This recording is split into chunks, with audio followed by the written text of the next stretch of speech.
How's it going, everybody, and welcome back to a Discrd.js tutorial video. It's been quite a while since we've done one of these. In episode 2, we made some event and command handlers. I know it was quite a lot. I kind of lost some people and it was quite complicated. However, I'm glad I started that way because it makes for a very easy forward movement. Creating commands now is going to be very simple in the future. If you follow along with episode 2, we're going to have such a simple structure that creating commands will just be as simple as copying this module.exports name, category, description, run, and putting whatever you need inside of there. With that said, today we're going to be working on something else, and that is going to be a activities bar. So if you don't really know, when you have a bot like mine, you have what you can do is called set your activities.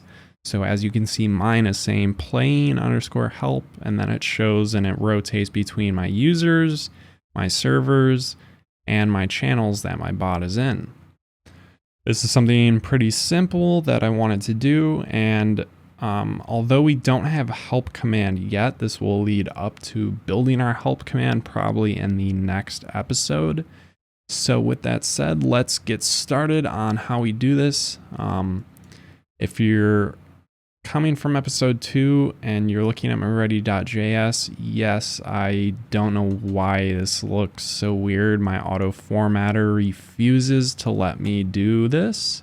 If I try and put everything on a new line, it keeps formatting it back up. I never have had an issue with this until now, but we're just going to go ahead and deal with that. So to start things off in our to start things off, the best way, like we actually are supposed to do, I want to get this engraved in everybody's brain. So when you go and CD into your episode 3, what you're going to need to do is copy your .env file in and do an npm i-save. The way I have this series laid out, you will need to do an npm install and bring in your .env file to every single episode. As you can see, like on my last episodes, I did a git pull, and I don't have the .env or node modules. That's to keep the repository less overwhelming. But with that said, I should be able to do a node space dot and the bot will run. So if I click over into my server, you can see my bot is online. So now we're going to be adding a activities bar kind of that my other bot has. So to start this off, inside of our ready.js file, we're going to be creating a global variable. The reason why this is going to be global is because there are things that affect this. So we're going to be displaying how many servers, how many channels, and how many users our bot can see. When our bot is kicked from a channel or kicked from a server, that will change, and so we want to be able to update this from other files, from other events. So we're going to create a global .activities, we're going to call it, and that's going to be an array, and it's going to be an array with strings, but we're going to use the tilde string, or the whatever, I forget what this string name's called. It's the one with it's on the tilde key, the tick marks, whatever. So first off, we're going to set client.guilds.cache.size. And then after, we're going to say servers. So we're reading how many guilds we have. So guilds.cache.size, that is how many servers we are in. And we're also going to have another string for client.channels.cache.size. and that's going to be how many channels our bot can see. And lastly, another string with a variable inside, and we're going to have this one as client.users.cache.size, and that's going to be how many users there are. And at the end here, we're actually going to do (i = 0 because this is going to be an array that we're looping through. And so this is going to be over a set interval. So over an interval, you can make this interval whatever you would like. I personally find 7,500 or 7.5 seconds is for some reason what I prefer. It's a little bit more than 5, a little bit less than 10. So I tend to use it. So we're going to do a set interval with 2 left parentheses and 1 right. So it's taking no input. But this set interval is going to do client.user.setActivities or activity, sorry, set activity. And then for now, we don't have a help command, I know, but we do have our prefix as a global variable. Sorry for the dog bark. Our prefix is a global variable, as we can see in index.js. We made it a global prefix. That way we can call it from inside other files. And so we're going to call upon our prefix and then do prefix help. So that's going to be showing you this where it says the plain. Sorry, I have a dog barking. I had to calm him down. But as you can see, a lot of other bots do this as well, where they say plain.help, plain $help, plain patchbot.io. Sometimes they'll link their website, plain exclamation point D. So it's a common thing to have plain and then your prefix along with your help command. Although we don't have our help command, like I've been saying, we're going to be adding that next. And after, we're going to be doing activities, and then we're going to do I++ module activities.length. So we're going to be changing which activity is being shown. And after this, we need, so after our string, we'll have a comma, and then it takes a type parameter. And there's plain, watching. I can try and see, is there any other ones? Plain and watching. I know there's definitely more. I normally see people using plain or watching, so I'm going to stick to plain. If you want to use watching, you can change this to type plain. But that's going to make it say plain equals help, and then it's going to be showing our statistics basically for our bot, and it's going to be over an interval, like I said, of 7,500, and that is what I prefer. So if I go ahead and save this, I stop the bot. I'm going to run it with nodemon now because I'm going to be making some changes.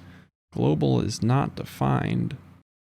All right, so I had a couple errors there. For some reason, I spelled global wrong. I forgot the A as well. Users. I had an extra R. It's impossible to make a whole video without making at least a couple mistakes. But our bot is online, and now if we give it 7.5 seconds, we should see plain equals help on one server. 7.5 seconds later, 80 channels. 7.5 seconds later, 379 users. Awesome. So the reason we set this to a global variable is because this often changes. And so a situation in which this will change is, let's go into guild and create a new event. So this one's going to be guild create.js. So this is a new event, and we're going to need a module.exports, and this is going to equal and have a client and guild. And we're going to arrow function this into simply what we had in our ready.js. So I copied this line and we're just going to paste it in here. So we're updating when a guild is created, as well when a guild is deleted or we are kicked from a server, I believe it is. So on guild create, guild delete, we're going to have the same thing. So module, I might as well just go in here, copy this and paste it in here because it's going to be the same thing. As well, I'm trying to think of some other times.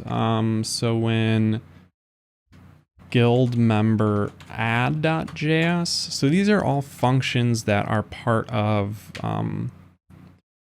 Discrd.js. So instead of guild here, we're gonna have data. That's the only difference, and we're not using data right now, but we'll use it later.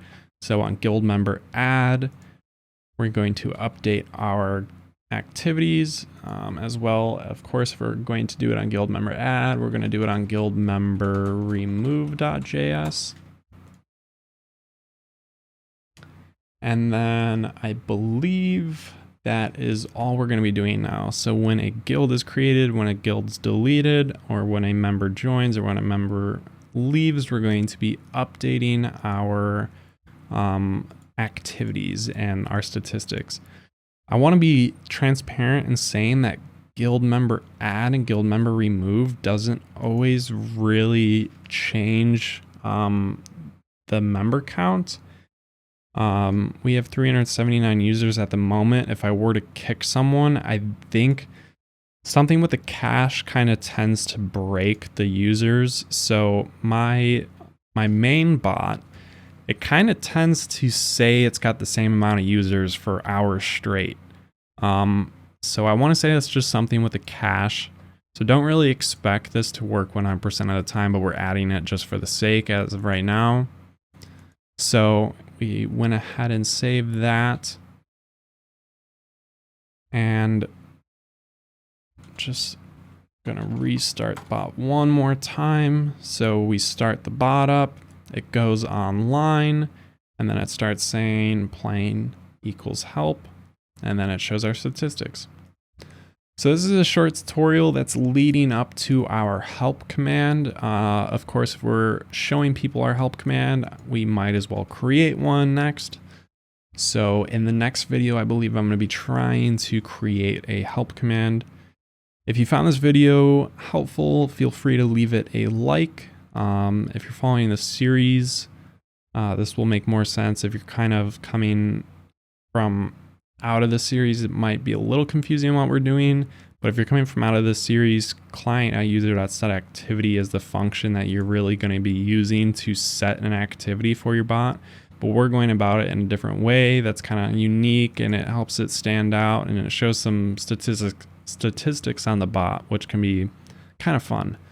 So as always, if you like my content, feel free to leave it a like. And if you want to subscribe, that way you can get notifications. If you want to turn on that notification bell for the next time I post a tutorial, I will try and be more consistent with these. I promise. I'm doing my best now.